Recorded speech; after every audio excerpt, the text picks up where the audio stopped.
What I'm about to share with you is not theory.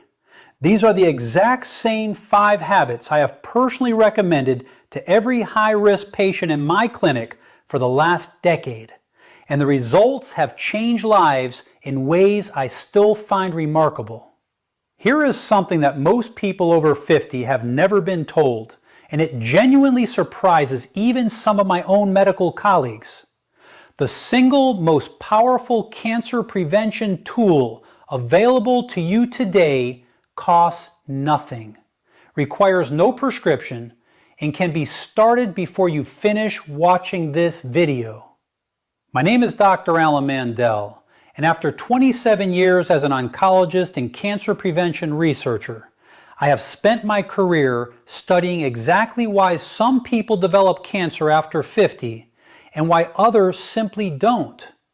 What I found has fundamentally changed how I counsel every patient who walks into my clinic. In 2022, researchers at Harvard T.H. Chan School of Public Health published a landmark study in the journal JAMA Oncology, following over 135,000 adults across 2 decades. Their finding was staggering. People who consistently practiced a specific cluster of daily lifestyle habits reduced their overall cancer risk by up to 61% compared to those who didn't. 61%. That is not a marginal improvement. That is the difference between a cancer diagnosis and a clean bill of health for hundreds of thousands of people. Before we go any further, I want to hear from you. Drop your age in the comments right now. Just your age or a quick note about your biggest health concern after 50. I read every single comment, and knowing who is watching helps me make content that actually serves you. Today I'm going to walk you through the 5 most powerful cancer prevention habits available to adults over 50, ranked from foundational to life-altering. We'll build toward the single most impactful one, and I promise you, by the time we get there, you will understand not just what to do, but exactly why it works in your body at the cellular level. Don't skip ahead. Each habit builds on the last, and the number 1 item, the one that my most dramatic patient transformations all have in common, is something you almost certainly underestimate. Stay with me. Now let's start with habit number 5. Let's start with something that sounds simple, but operates through a mechanism most people have never heard explained properly. And once you understand it, you will never look at a bag of chips the same way again. Every cell in your body is constantly replicating, dividing, and replacing itself. In a healthy body, a process called DNA mismatch repair acts like a proofreader, catching errors in your genetic code before they become mutations, before mutations become tumors. Here's the critical problem.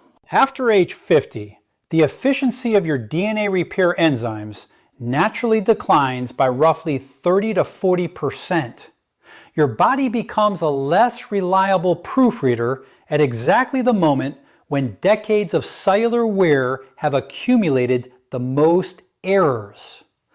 Ultra-processed foods, think packaged snacks, fast food, processed deli meats, and sugar-sweetened beverages accelerate this breakdown dramatically by flooding your cells with advanced glycation end products, or AGEs, which are inflammatory compounds that directly impair your repair enzymes. A 2023 study out of Imperial College London, published in the European Journal of Nutrition, followed 197,000 adults and found that those whose diets were highest in ultra-processed foods had a 32% higher risk of developing colorectal cancer and a 19% higher risk of breast cancer compared to those who ate primarily whole foods. That same year, Researchers at the National Cancer Institute confirmed in Cancer Research that ultra-processed food consumption was independently associated with a 28% increase in overall cancer mortality, even after controlling for obesity, smoking, and physical activity. This means the food itself, not just the weight it causes you to gain, is the problem. I want to tell you about a patient of mine. I'll call her Sandra, 58 years old, an administrator from the Bay Area, who came to me after her sister was diagnosed with colon cancer. Sandra's diet was what she called typical: cereal in the morning, a deli sandwich at lunch, packaged crackers, and processed cheese for a snack. Her inflammatory markers, specifically her C-reactive protein and interleukin-6 levels, were both significantly elevated. Over 12 months, Sandra replaced her ultra-processed staples with whole food alternatives: oats, legumes, vegetables, and olive oil, without any other intervention. Her CRP levels dropped by 44%. Her IL-6 normalized completely, and her follow-up colonoscopy showed a reversal of the low-grade mucosal inflammation her gastroenterologist had flagged. For you, starting today, this means one concrete shift. Replace one ultra-processed item in each meal with a whole food equivalent. Not all of them at once, just one. Morning cereal becomes oatmeal with berries. The packaged snack bar becomes an apple with a handful of walnuts. The processed deli meat becomes a piece of grilled chicken or a hard-boiled egg. These are not deprivation choices. They are cellular protection choices. And here's the synergy connection to keep in mind. When you combine this habit with habit number 4, which I'm about to share, the reduction in your systemic inflammation becomes compounded in a way that research shows is far greater than either habit alone. Before we get to habit number 4, I need you to understand something. What you are about to learn next is one of the most underrated cancer protection strategies in all of modern oncology, and almost no one over 50 is doing it consistently. Now let's talk about habit number 4. When most people think about sleep, they think about feeling rested. When I think about sleep as an oncologist, I think about something called immunosurveillance. And it is one of the most extraordinary cancer-fighting mechanisms your body possesses. Your immune system contains specialized cells called natural killer cells, or NK cells, whose job is essentially to patrol your bloodstream and tissues, identifying and destroying early-stage cancer cells before they can establish themselves. Think of them as your body's internal security force. Here's what most people don't know. NK cell activity is almost entirely regulated by your sleep cycles, specifically the deep, slow-wave sleep stages that dominate the early part of your night. Stages 3 and 4 of non-REM sleep are when your body releases a cascade of cytokines, proteins that directly amplify NK cell production and activation. After age 60, the proportion of slow-wave sleep your body naturally generates drops by approximately 50%, meaning your cancer surveillance system is running at half capacity, unless you actively work to protect it. A 2019 study from the University of Chicago, published in the Journal of Experimental Medicine, showed that just 1 week of sleeping fewer than 6 hours per night reduced natural killer cell activity by 70% in healthy adults. 70%. A separate 2021 analysis from the International Agency for Research on Cancer, which reviewed data from 27 studies and over 2 million participants, found that chronic short sleep duration, defined as fewer than 6 hours, was associated with a 40% increased risk of breast cancer, a 36% increased risk of prostate cancer, and a 55% increased risk of colorectal cancer in adults over 55. My patient Robert, 63 years old, a retired engineer who prided himself on functioning well on 5 to 6 hours of sleep, came to see me following a precancerous polyp finding. Robert was not obese, he didn't smoke, he exercised regularly, but his sleep was fractured and short. We implemented a strict sleep hygiene protocol, a consistent 10:30 p.m. bedtime, complete light and device darkness after 9 p.m., a bedroom temperature of 67 degrees Fahrenheit, and a magnesium glycinate supplement to support slow-wave sleep depth. Within 8 weeks, his self-reported sleep duration had increased to 7.5 hours, and his objective sleep tracker data showed a doubling of his deep sleep stages. His NK cell count, measured through follow-up blood work, increased by 38%.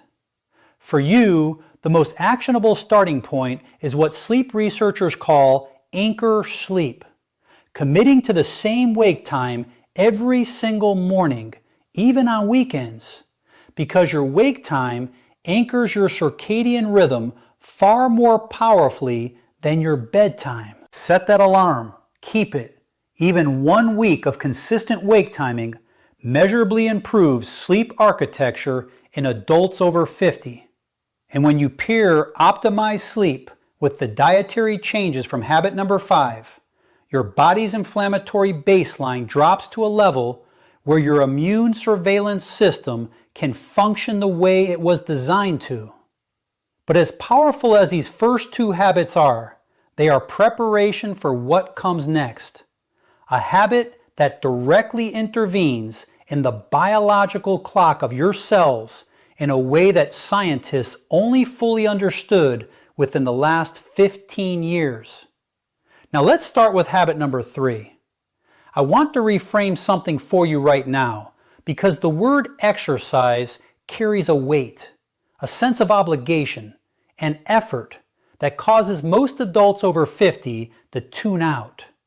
What I'm about to describe is not exercise in the way you're thinking of it. What I'm talking about is purposeful daily movement, and its effects on cancer biology are so specific and so profound that I believe it deserves its own medical specialty.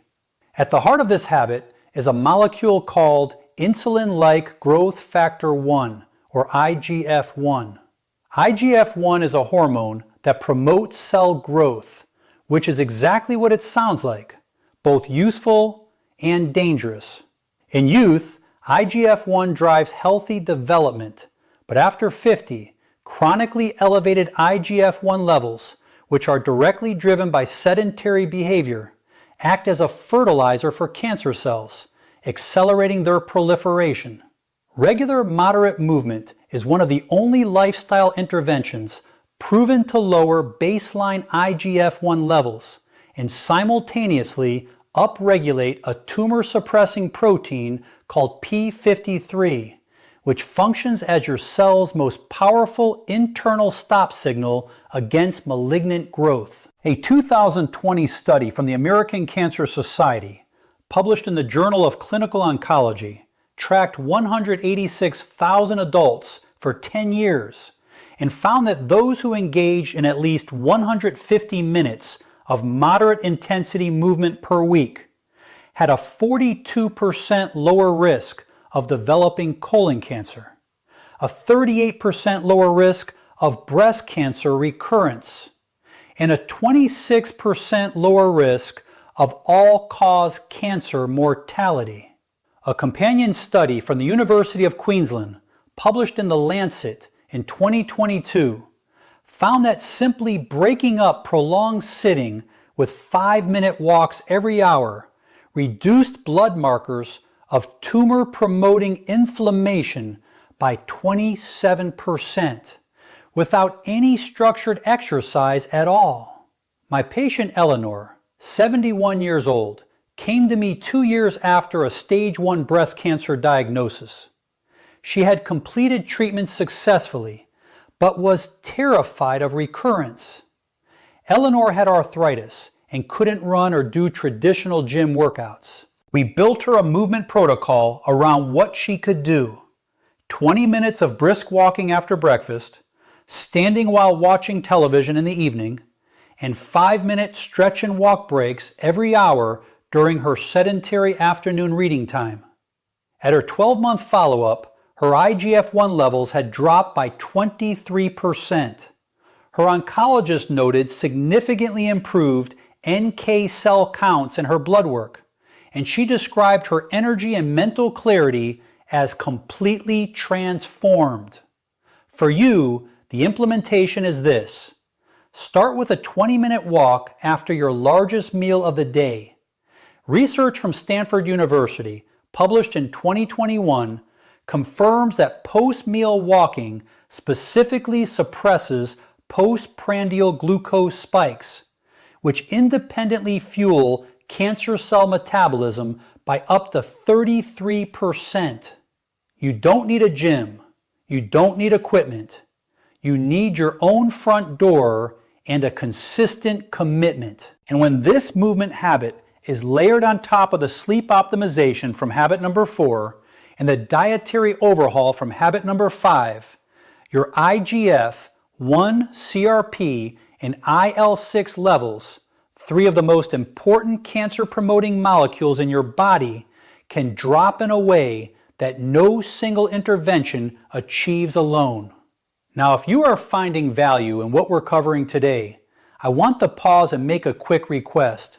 Please subscribe to this channel, hit the like button, and share this video with someone over 50 who you care about. This content takes months of research to produce, and your support allows me to keep making it freely available. Now, habit number 2 is one that surprised even me when I first reviewed the evidence, because it's something we all do every single day, and almost no one is doing it with their cancer risk in mind. Now, habit number 2. I know what you may be thinking. Stress management sounds soft. It sounds like a wellness buzzword, not a clinical intervention. I want to share with you exactly why that perception is dangerously wrong, and why, in 27 years of oncology, I now consider chronic psychological stress to be one of the most under-discussed drivers of cancer after age 50. The mechanism is a molecule called cortisol, your primary stress hormone. Short-term cortisol release is healthy and adaptive. It's your body's emergency response system. But when cortisol is chronically elevated, as it is in people experiencing persistent stress, anxiety, grief, loneliness, or unresolved trauma, it triggers a cascade of biological consequences that are deeply relevant to cancer biology. Cortisol suppresses the expression of BRCA1 and BRCA2, your 2 most critical DNA damage repair genes. It upregulates an inflammatory pathway called NF-kappa B, nuclear factor kappa B, which directly promotes tumor cell survival and resistance to apoptosis, the natural cell death process that eliminates damaged or malignant cells. In plain English, chronic stress tells your body to keep damaged cells alive rather than killing them, which is the biological foundation of cancer. A 2022 study from Ohio State University Comprehensive Cancer Center, published in Nature Immunology, found that chronic psychological stress reduced tumor-infiltrating lymphocyte activity, the immune cells responsible for attacking cancer, by 48% in adults over 60. A 2023 meta-analysis from the Karolinska Institute, drawing on data from 16 studies and nearly 500,000 participants, found that adults with clinically elevated chronic stress markers had a 43% higher risk of developing hematological cancers, including leukemia and lymphoma, and a 31% higher risk of lung cancer compared to low-stress controls.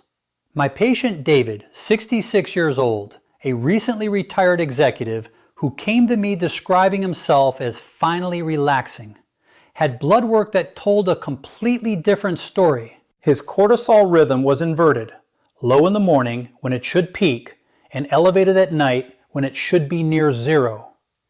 He had developed what researchers call allostatic load, a state of chronic biological stress imprinting even in the absence of perceived stress.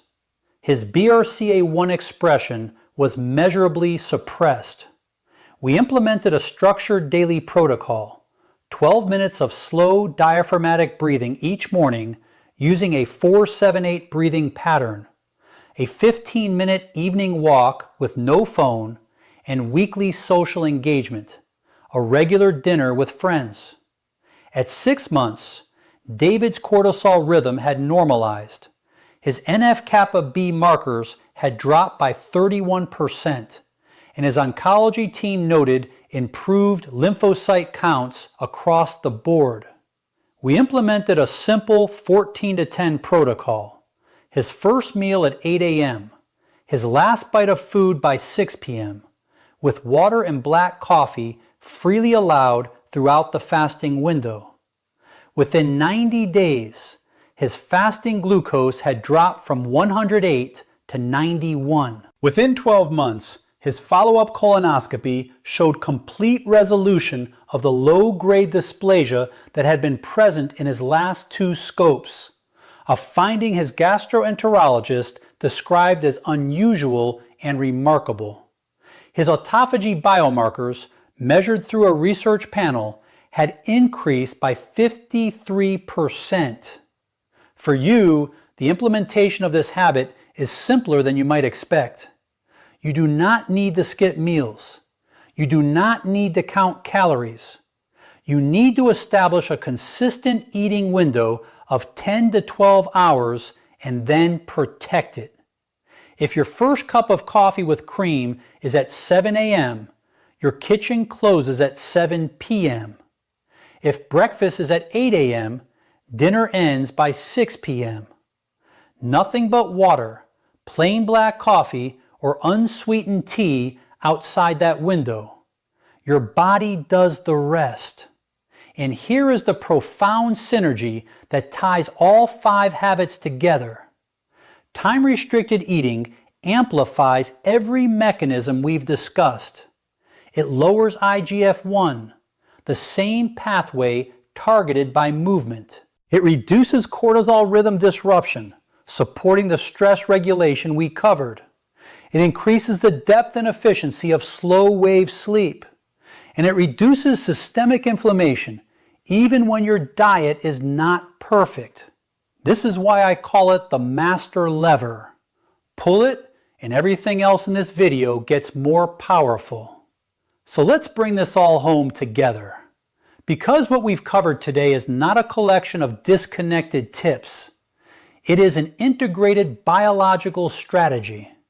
Habit number 5, eliminating ultra-processed foods, removes one of the primary suppressors of your DNA repair machinery, the cellular proofreading system that becomes 30 to 40% less efficient after 50. Habit number 4, optimizing your sleep architecture, restores the natural killer cell activity that is your body's primary internal defense against early-stage cancer cells, which drops by up to 70% with chronic short sleep. Habit number 3, daily purposeful movement directly lowers IGF-1, the growth hormone that fuels cancer cell proliferation, while upregulating the p53 tumor suppressor that tells malignant cells to stop. Habit number 2, strategic stress regulation normalizes the cortisol rhythm that suppresses your 2 most critical DNA repair genes and keeps damaged cells alive longer than they should be. And habit number 1, daily time-restricted eating activates autophagy, the cellular cleanup system that is your body's deepest and most fundamental cancer prevention mechanism, while amplifying every other habit on this list. I want you to hear something from me directly as your doctor in this moment. It is never too late. The research I've shared with you today does not come from studies of 30-year-olds with perfect genetics. It comes from studies of people exactly like you, adults in their 50s, 60s, and 70s who made targeted lifestyle changes and produced measurable, documented biological improvements. Your cells are not fixed. Your risk is not sealed. Every morning you wake up is another opportunity to shift the conditions inside your body. Now I have one final question for you. Of these 5 habits,